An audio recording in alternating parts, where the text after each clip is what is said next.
seperti apa suasana dan juga update terkini dari perhelatan G20 khususnya Digital Economy Working Group dan juga Digital Economy Ministers Meeting. Saat ini kami telah terhubung bersama dengan Menteri Komunikasi dan Informatika Republik Indonesia langsung dari Bengaluru, India, Bapak Budi Ari Setiadi. Pak Budi, apa kabar?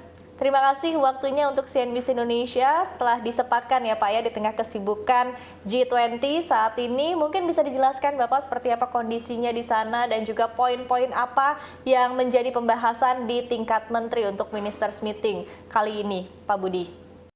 Bahwa ada 3 isu besar yang menjadi bahan perbincangan kita bersama. Yang pertama mengenai digital public infrastruktur, dan kedua adalah soal security digital ekonomi, dan yang ketiga mengenai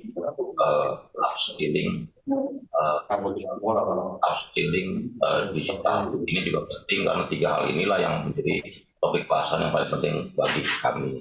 Di Indonesia kita tahu bahwa infrastruktur digital menjadi isu prioritas yang luar biasa karena besarnya luas negara kita, dan tentang keamanan digital ekonomi, menyangkut banyak hal termasuk soal data, kebocoran data dan sebagainya. Dan yang ketiga tadi, bagaimana digital talent kita tingkatkan kapasitasnya. Jadi peningkatan kualitas skill dari digital talent kita, terutama untuk anak-anak kita terutama masih generasi muda. Begitu Mbak. Baik, intinya memang kurang lebih poin-poin yang menjadi pembahasan ketika G20 diselenggarakan di Bali, Indonesia ini juga masih dilanjutkan begitu ya Pak ya di G20 yang saat ini diselenggarakan di India. Nah, mungkin yang menarik juga Bapak kemarin saat G20 di Indonesia, poin pembahasan terkait dengan data free flow with trust ini juga masih menjadi pembahasan yang begitu menarik. Apakah saat ini juga poin pembahasan ini menjadi poin-poin penting begitu yang kemudian diperdebatkan atau dibahas di tingkat menteri, Pak Budi?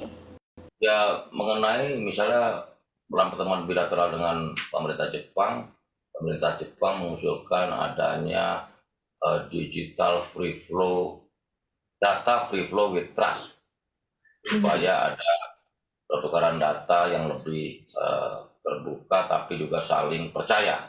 Nah, ini kan rumusan-rumusannya harus kita detailkan karena ini menyangkut peranata sosial kita dan juga kebudayaan masing-masing negara yang juga perlu kita jaga gitu. Karena pertukaran data ini juga isu yang sangat sensitif di banyak negara. Baik, poin-poin yang menarik yang tadi Anda sampaikan dan mungkin bisa dijelaskan lebih lanjut begitu ya ketika sudah ada pembahasan di tingkat menteri kemudian nanti akan dibawa ke tingkat para pemimpin negara di KTT Puncak nanti. Poin-poin apa yang sudah disepakati dari Digital Economy Working Group kemudian dibawa lagi ke tingkat menteri Digital Economy Ministers Meeting yang kemudian telah disepakati dan akan dibawa ke KTT Puncak nanti, Pak Budi? Kesepakatan itu tadi tidak ada deklarasi. Tidak ada deklarasi, jadi hanya poin-poin yang tadi disepakati nanti akan dibawa ke dalam pertemuan tingkat tinggi. Gitu. Tapi yang pasti ini kan global concern lah. Soal digital ekonomi, digital ekosistem ini kan juga global concern, termasuk juga concern kita dalam perlindungan digital ekonomi ini juga menyangkut bagaimana akses anak dalam perlindungan akses anak untuk digitalisasi dan koneksi kita, bagaimana mengatur konten yang pantas dan layak bagi anak-anak, perlindungan anak juga harus isu penyampaian kami kita ke dalam forum beberapa negara juga setuju bahwa ini memang aturan yang lebih komprehensif mengenai akses internet ini juga memberikan perlindungan bagi anak-anak. Oke, baik. Terutama beberapa negara melihat ada soal game, soal game, soal isi konten internet dan sebagainya. Ya, kalau tahun lalu kita ketahui Pak Budi, isu konektivitas ini juga menjadi salah satu isu pembahasan utama ya, karena kaitannya adalah dengan pembangunan infrastruktur yang kemudian menjadi perhatian khusus bagi Indonesia ya untuk meningkatkan konektivitas yang ada di dalam negeri dan bahkan tidak hanya domestik saja begitu, tapi secara internasional. Nah, kemudian apakah ini juga menjadi perhatian dalam G20 India saat ini dan apa yang menjadi fokus dari negara-negara ini ketika kita berbicara terkait dengan isu konektivitas dan juga infrastruktur, Pak Budi? Kalau soal infrastruktur pasti dong, bahwa soal infrastruktur pasti karena ini menyangkut backbone-nya ya. Kalau kita mau bicara digital ekonomi kan backbone-nya mesti infrastruktur. Tanpa backbone, tanpa infrastruktur digital kan nggak mungkin.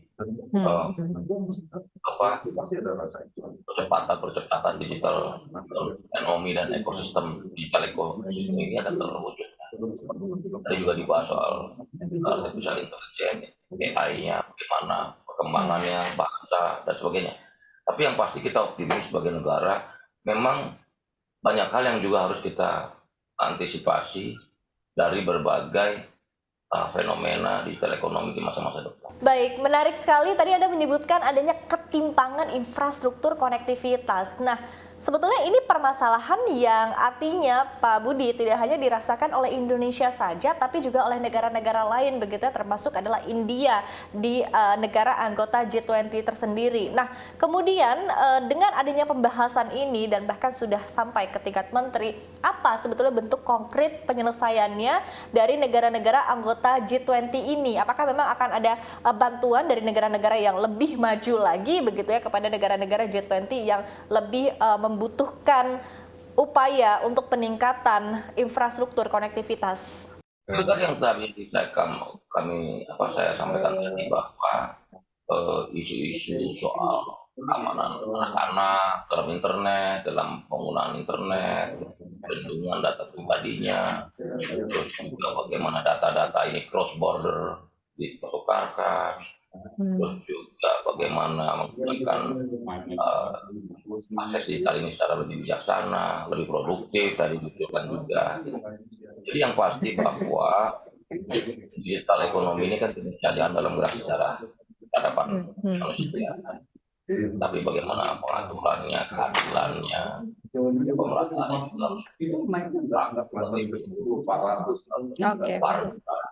warga dulu. Jangan sampai ada yang tertinggal, ini kan gitu. Ketimpangan infrastruktur digital ini juga terasa di Belanda. Dalam case Indonesia ini, perkotaan dengan pemerintahan, selatan itu juga ada perbedaan yang pekerjaan rumah kita bersama lah untuk menghadirkan akses, stabilitas, dan konektivitas yang lebih adil dan merata bagi seluruh warga. Oke, baik. Tadi kan artinya ada permasalahan di Indonesia tadi ya, seperti yang Bapak sebutkan sebelumnya ada ketimpangan infrastruktur konektivitas di Indonesia yang kemudian ini juga menjadi salah satu topik di G20 begitu ya, artinya menjadi concern juga bagi negara-negara G20. Tapi seperti apa sebetulnya bentuk konkret untuk penyelesaiannya di antara negara-negara anggota G20 ini, Pak? Tadi tawaran tuan rumah India tentang digital public infrastructure, infrastruktur digital publik jadi kalau diterjemahkan infrastruktur publik digital. Nah, infrastrukturnya apa aja? Tadi kan saya sampaikan bahwa infrastruktur itu kan backbone-nya. Tanpa infrastruktur digital tidak mungkin menghadirkan layanan digital atau mewujudkan yang namanya ekosistem. Nah, sekarang bagaimana digital ekonomi bisa mendrive dan mewarnai pertumbuhan dan pergerakan kemajuan ke depan bicara soal bagaimana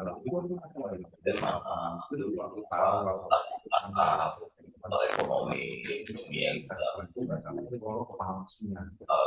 adanya lompatan Baik, Pak Budi, kita ketahui selain pertemuan di tingkat menteri yang tadi membahas poin-poin utama yang akan dibawa ke KTT, tentunya ada juga pertemuan bilateral ya antara Indonesia dan juga sejumlah negara-negara lainnya anggota G20. Mungkin bisa dijelaskan sudah bertemu dengan siapa saja, Pak Budi, kemudian juga topik pembahasannya apa saja yang menjadi fokus dalam pertemuan bilateral ini? Kemarin itu Indonesia kami melakukan hubungan bilateral dengan Jepang dengan digital Jepang karena perlu bicara tentang data flow with trust itu suatu usulan dari pemerintahan Jepang untuk mengatasi terjadi transaksi pertukaran data dan dia istilahkan ada yang namanya sandbox atau kotak pasir. Oke. Jadi data mau benar mau dipakai apa disaring dulu. Kan jadi makanya terminologi yang disampaikan oleh pemerintah Jepang adalah data free flow with trust. Jadi arus data bebas tapi harus digunakan dengan kepercayaan yang tinggi gitu. Ya. Itu usulan dari pemerintah Jepang. Nah, tapi kita menyambut positif karena kan cross border data atau data lintas negara itu juga pada waktunya menjadi sesuatu yang tak terelakkan begitu. Tinggal bagaimana hubungan kerjasama antar negara ini makna untuk kemajuan bersama. Karena kan di G20 ini khususnya di section digital ekonomi kan adalah satu dunia, satu keluarga, satu masa depan. Begitu loh. Oke. One earth, one family, one future. Masa depan, satu masa depan. Begitu. Oke, baik. Itu dengan Jepang ya Pak ya. Dengan negara lainnya Pak, disebutkan tadi ada 3 negara. Selanjutnya dengan India juga, India dengan konsep DPI-nya, Digital Public Infrastructure, juga menekankan tentang keadilan dan akses yang lebih adil dan merata bagi pembangunan infrastruktur digital di seluruh negara di dunia. Karena kita tahu dan paham bahwa masih ada negara-negara di dunia yang tidak memiliki akses infrastruktur digital itu, contohnya Afrika dan beberapa negara lain. Jadi ketimpangan cukup jauh. Ada 5,7 miliar manusia di bumi ini yang sudah pulih akses internet. Tapi sisanya dari itu ada sekitar 2 miliar lebih yang belum memiliki akses digital atau akses konektivitas di seluruh dunia. Kalau Indonesia kan 78% sudah memiliki akses internet, masih ada sekitar 20. Begitu loh. Nah ini juga harus kita kejar supaya pembangunan infrastruktur digital ini juga menjadi bagian dari prioritas negara-negara untuk sama-sama menghadirkan, mewujudkan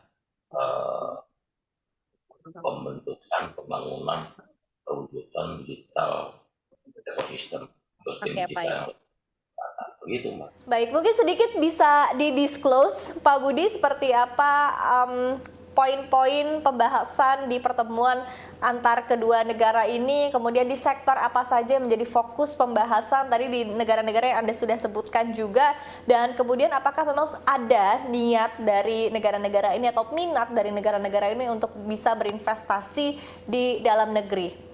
Ya ini sebentar lagi sore ini kami Indonesia akan bertemu dengan delegasi Jerman karena kita mau melakukan penandatanganan dari follow up dari nomor message Jerman. Sebentar lagi, nanti 1 jam lagi.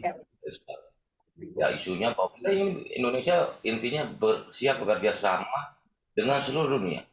Ya. Kita menawarkan diri atau mempersiapkan diri berdiri dalam posisi kita siap bekerja sama dengan siapapun negara manapun. Meningkatkan digital skill dari warga bangsa kita. Karena digital skill ini penting di masa depan karena sampai kehadiran digital ekonomi atau pembentukan ekosistem digital ini tidak menjadikan pergerakan ekonomi sebuah bangsa. Jadi produktivitas diusulkan oleh beberapa negara. Kalau digital ekonomi itu membuat produktivitas. Baik, terima kasih Pak Budi telah menyempatkan waktunya bersama dengan kami CNBC Indonesia. Semoga lancar dan sukses agendanya di G20 India. Selamat bertugas kembali dan sampai nanti bertemu kembali di tanah air. Terima kasih Pak Budiari Setiadi selaku Menteri Komunikasi dan Informatika Republik Indonesia.